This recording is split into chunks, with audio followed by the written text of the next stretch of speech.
Welcome back. You're watching HFO-TV. HFO-TV is co-sponsored by the construction, repair, and restoration firm J.R. Johnson, the real estate law firm Baljanik LLP, the tax deferral accommodator Butler Exchange Group, the mortgage banking firm Gantry Incorporated, and forensic building consultants providing building structural science services. Welcome back to HFO TV. I'm Greg Frick, partner at HFO Investment Real Estate.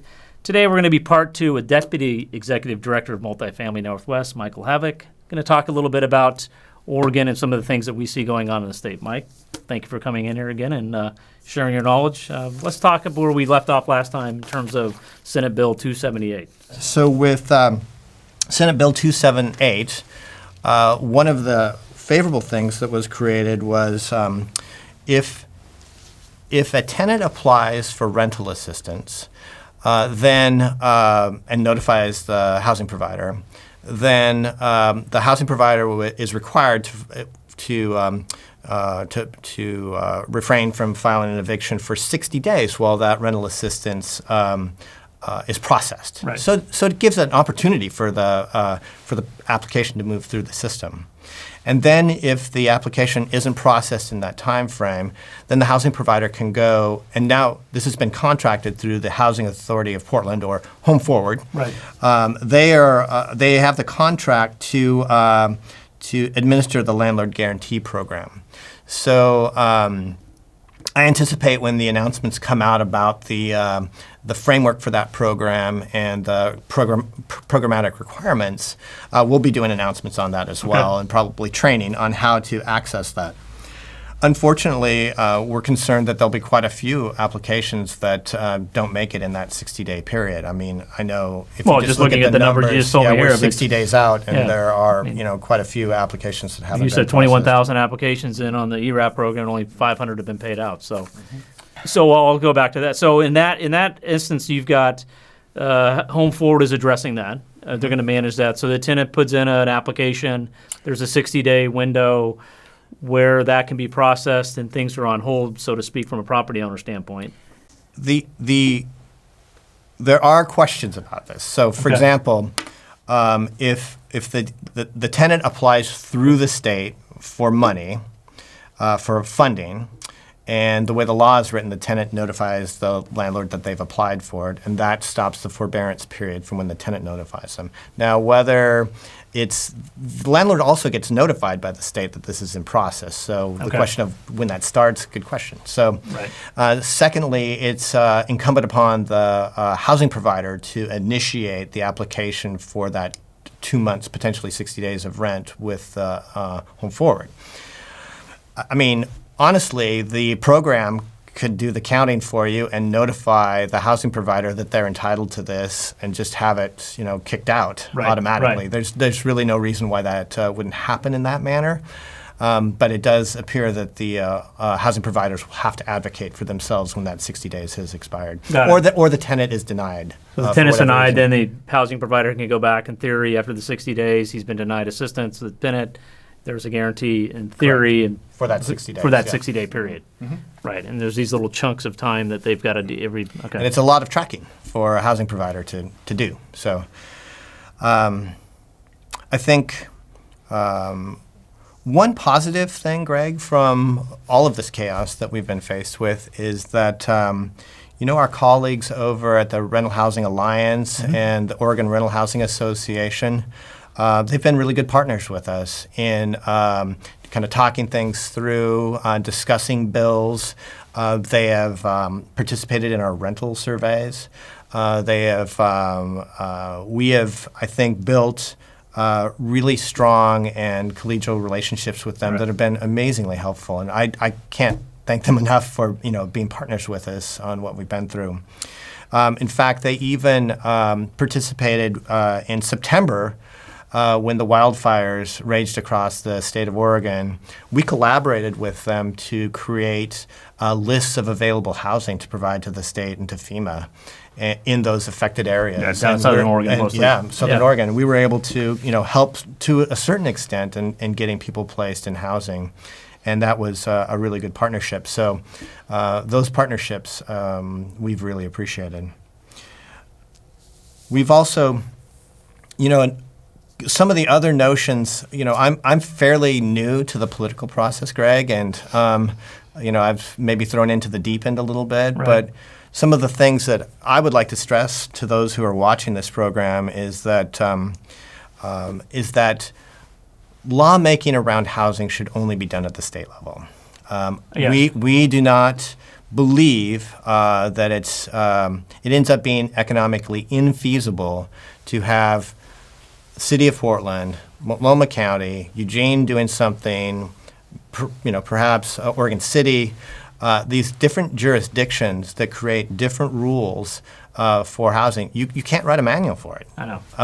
I wrote a manual for it, and it's on the trash It's hard heap enough to already. it's hard enough to write a manual for the state of Oregon, much but, less state of Oregon, county, city, this, that. I mean, But I think- everyone's different. So Yeah, and I think what people underestimate is that increment of cost that gets impounded in rents just because of compliance. Right. Just because every time something comes across your desk, you're like, is it on this side of this line or on this side of this line? Things would be completely different.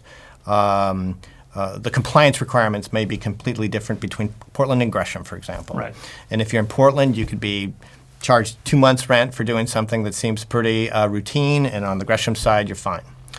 And I think that we would certainly be wise to really decide on what is important as a coalition. If we can get the tenant advocates who've been in this business for a while and really understand the landlord-tenant law at a deep level, and then housing provider side to actually kind of set an agenda that is more balanced, Right. and that protects the rights of the tenants as we would expect them to, but that also comply, for example, with the real estate requirements. You're a broker, you know that there are requirements on trust accounts and so forth. And when you have the city of Portland that has things that don't even comply with your trust account requirements, that becomes a struggle for a broker, Right. a struggle for to be in compliance. So I would strongly encourage that rulemaking be done in a consistent way across the state, so that somebody who moves into Oregon gets the same sort of advertising, the same sort of treatment across the state, board. and that you can have, we have 4 different applications for the state for the city of Portland, just because of the different types of it's that, and that's been difficult. you would hope. I was hoping that you would see tenant advocate groups and our association.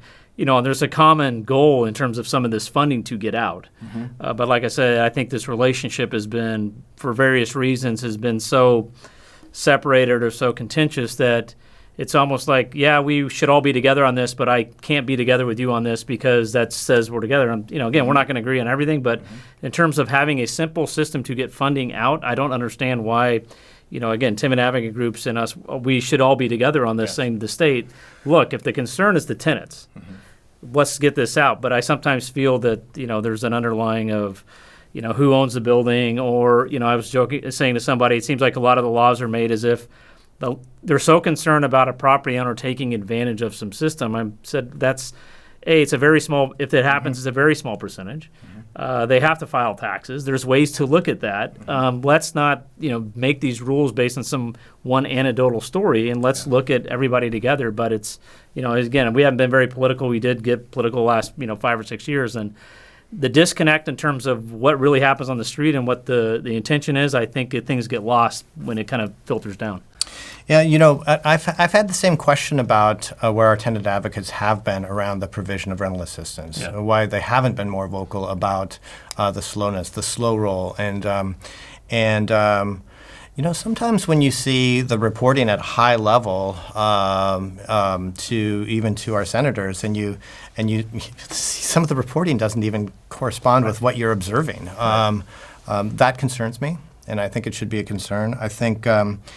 I also think that we've worked hard to be good, steady partners, provide information to help with retaining our tenants, and I think that we really want our legislators to see us as valued partners rather than, the industry being easily impugned, and that I think that needs to change. I think it needs to change in order to attract the type of investment and retain the local management of small real estate investments in the state of Oregon. And I think the other thing that we need to stop is just outsized penalties. If I've had a lady who makes pies as a business who misunderstood one of the rules around relocation and was hit with a $14,000 fine after everything. And it's just, it completely, she lost all of her investment and had nowhere to turn. And it was over a technicality. It was over a technicality between the relocation ordinance in the state relocation ordinance, which she complied with, and the Portland relocation ordinance, which she didn't comply with. The layers. And how would you know that you have to look both places in order to do that? And our laws around management of property should be designed so that a person of average intelligence could read them, understand them, and apply them. Right now, you'll see people that won't make a move without consulting their attorney, and rightfully so. Right. Well, we've been saying for years, there's fair housing laws that have been on the books. If those are concerns on those, which, evidently, like I said, there's bad apples on both sides. Oh, for sure. They can be addressed through that if you enforce that. But to do these, like I said, the penalties are so outlandish. That wasn't the intent. Right. But you've got people taking advantage of it. You're slowly stepping property owners back. My hope is that between everything that's been going on, we'll see a better coalition between property owners. I think that's one thing I've noticed in the last 5 years. We are kind of a fragmented industry, and I think it's very easy political to kind of, cut us apart and do things like that. You don't, as we've joked around, we're the same as food providers. You don't see, they're not asking the same burden on, Fred Meyers and things like that. So hopefully this will get us together and be able to put more of a united front down in Salem and even nationally to say, look, we provide a service. We have a lot of the same goals as the people we're providing service to. This does not need to be adversarial. Mm-hmm. And let's see if we can work together. And in the short term, let's get some of this funding to the people that need it. Yeah. So, thank you for taking the time to share this with us. Greg, thank you so much for having me. We'll be doing it again, and we'll see you next time on HFO-TV. Thank you. Our entire office specializes in multifamily real estate, making HFO the largest multifamily brokerage in the Pacific Northwest. Your success is our passion. Build your legacy with HFO. Call 503-241-5541 or visit our website at hfore.com for more information.